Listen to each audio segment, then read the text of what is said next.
রোজা নিয়ে বিজ্ঞানীরা গবেষণা করে এমন তথ্য খুঁজে পেয়েছেন যা সারা দুনিয়ার মানুষ আশ্চর্য হয়ে গেছে। আপনি যদি অমুসলিম হয়ে থাকেন তাহলে এই ভিডিওটি দেখার পর আপনারও রোজা রাখতে ইচ্ছা করবে, কারণ রোজা রাখলে ঠিক কী উপকার হয় এবং মানব দেহে কি কি কার্যকলাপ ঘটতে থাকে তা জানতে হলে অবশ্যই ভিডিওটি শেষ পর্যন্ত দেখতে থাকুন। মহান আল্লাহ তাআলার ছোট বড় সব হুকুমের মধ্যেই রয়েছে অনেক কল্যাণ। ইসলামের বাকি সব ফরজ বিধানগুলোর মতো তিনি রোজাকেও আমাদের জন্য ফরজ করে অশেষ এক কল্যাণ উপহার দিয়েছেন। রোজা হলো এমন এক ইবাদত যা পরকালীন মুক্তির পাশাপাশি ইহকালীন মানবদেহের জন্য একটি মহা ঔষধ, আর সেটাই আজ বিজ্ঞানীরা প্রমাণ করেছে। আধুনিক চিকিৎসা বিজ্ঞান রোজার ব্যবহারিক তাৎপর্য উপলব্ধি করে তার সত্যতা প্রমাণ করেছে যে রোজা স্বাস্থ্যের জন্য কতটা উপকারী। রোজা রাখলে আমাদের দেহের কোষগুলো সতেজ হয়।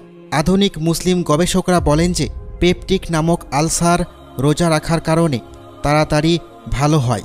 কোনো ব্যক্তি যদি রমজানে 30টি রোজা রাখে তাহলে এই রোজা রাখার কারণে তার পাকস্থলী খাদ্যমুক্ত থাকে। এতে করে তার পাকস্থলীর ক্ষতস্থান বা আলসার নিরাময় হয়। পাকস্থলী খালি হওয়া মাত্রই তার ক্ষয়পূরণ এবং পুনর্গঠনের কাজ শুরু হয়ে যায়।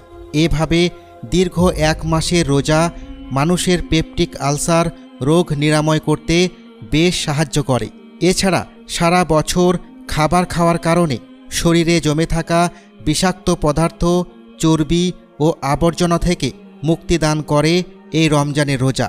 শরীরে জমে থাকা বিষগুলো রোজায় নির্গত হয়, যেগুলো ধ্বংস না হলে শরীরে উচ্চ রক্তচাপ, একজিমা, পেটের পীড়া ইত্যাদি রোগের জন্ম হয়। চিকিৎসা বিজ্ঞানীরা আরও বলেন, সুস্বাস্থ্যের জন্য কতিপয় দিন উপবাস থাকা খুবই প্রয়োজন।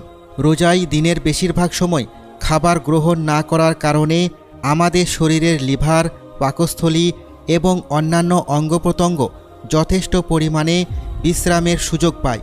একজন মুসলমানের 30 দিন রোজা রাখার পর দেহের ওজন বা সুস্বাস্থ্যবোধের ওপর কোনো প্রভাব না পড়লেও তাদের রক্তের লিপিড প্রোফাইলের ওপর চমৎকার এক প্রভাব পড়ে, অর্থাৎ তার রক্তে এলডিএল বা ক্ষতিকারক কোলেস্টেরল কমে যায়। রোজা নিয়ে চিকিৎসা বিজ্ঞানীদের গবেষণা আরও দেখা যায় আমাদের শরীরের রোগ প্রতিরোধ ব্যবস্থাপনার মধ্যে শ্বেত রক্তকণিকা অন্তর্ভুক্ত এবং রোজা রাখার মাধ্যমে নতুন শ্বেত রক্তকণিকার উৎপত্তির মাধ্যমে আরও বেশি কার্যকর হয় এবং স্বাস্থ্যসম্মত ও বলিষ্ঠ রোগ প্রতিরোধ ব্যবস্থাপনা নিশ্চিত করে। এছাড়াও দীর্ঘ সময় খাবার বিরতির পর আমরা যখন ইফতার করি তখন আমাদের শরীরে স্টিম সেল নামক কোষগুলো পুনরুদ্ধার হয়, যেখানে লাল এবং শ্বেত রক্তকণিকা ও প্লাটিলেট থাকে, যার কারণেও আমাদের রোগ প্রতিরোধ ক্ষমতা আরও বেশি করে বৃদ্ধি পায়। এক কথায় রোজা পালন স্বাস্থ্যের জন্য ক্ষতিকর নয়, বরং রমজানের 30টি রোজা রোগ মুক্তির এক মহৌষধ এবং সুস্থ হওয়ার বিরাট নিয়ামত। মূলত আল্লাহ রাব্বুল আলামিনের যতগুলো ফরজ বিধান রয়েছে প্রত্যেকটি ফরজ বিধানই মানব জীবনের জন্য অত্যন্ত কল্যাণকর। তাই সুস্থ দেহের জন্য অবশ্যই প্রত্যেক মুসলমানের উচিত রমজানের 30টি রোজা রাখা। আল্লাহ তাআলা আমাদের সকল মুসলমান ভাই বোনদেরকে রমজানে 30টি রোজা রাখার তৌফিক দান করুন। আমিন।